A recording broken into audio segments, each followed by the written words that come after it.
আসসালামু আলাইকুম রহমতুল্লাহ। আজকে আমাদের ইসলাম ধর্মের সবচেয়ে একটি হৃদয় বিদারক ঘটনা আপনাদের সাথে শেয়ার করব।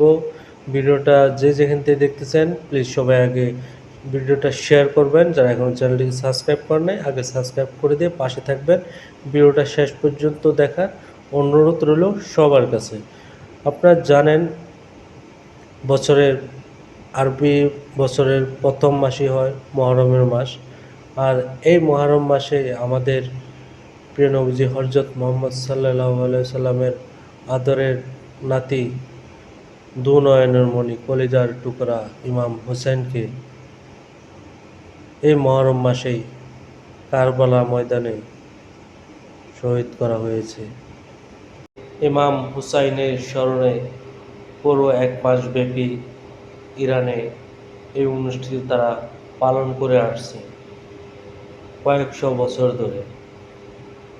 কি হয়েছিল সেদিন কারবালার ময়দানে সেটারই কিছু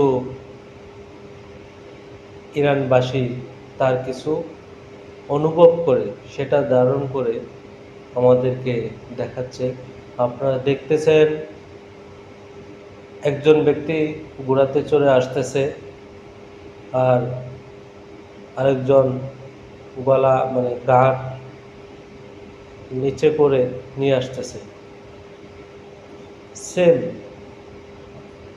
এভাবেই সেদিন ইমাম হুসাইনকে তারা শহীদ করেছে। কত হৃদয় বিদারক ঘটনা। আসলে আপনাদেরকে বলতে এতটাই কষ্ট হচ্ছে যে একজন মুসলমানের, আপনারা সবাই কম বেশি জানেন, পাক পাঞ্জাতনের কথা শুনেছেন। পাক পাঞ্জাতন বলতে আমরা কাদেরকে বোঝাই আপনাদেরকে আমি একটা ক্লিয়ার করি। আমাদের প্রিয় নবী হযরত মুহাম্মদ সাল্লাল্লাহু আলাইহি সাল্লাম, দ্বিতীয় শেরে খুদা মাওলা আলী, তৃতীয় মা ফাতেমা জাহরা, চতুর্থ ইমাম হুসাইন এবং কি হাসান, এরা হচ্ছে পাক পাঞ্জাতন। একজন মুসলমানের ভিতরে যদি এই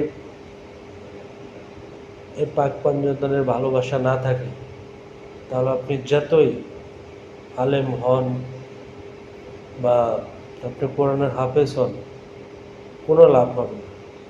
কাল হাসরের ময়দানে আপনি নবীর শাফায়াত ছাড়া আপনি জীবনও পার হতে পারবেন না। তাই আসুন আমরা সবাই ইসলামের দৃষ্টি মোতাবেক চলে। আমাদের মহানবী সাল্লাল্লাহু আলাইহি সাল্লামের ওনার চলাফেরা ওনার আদেশগুলো আমরা বুকে নিয়ে চলি।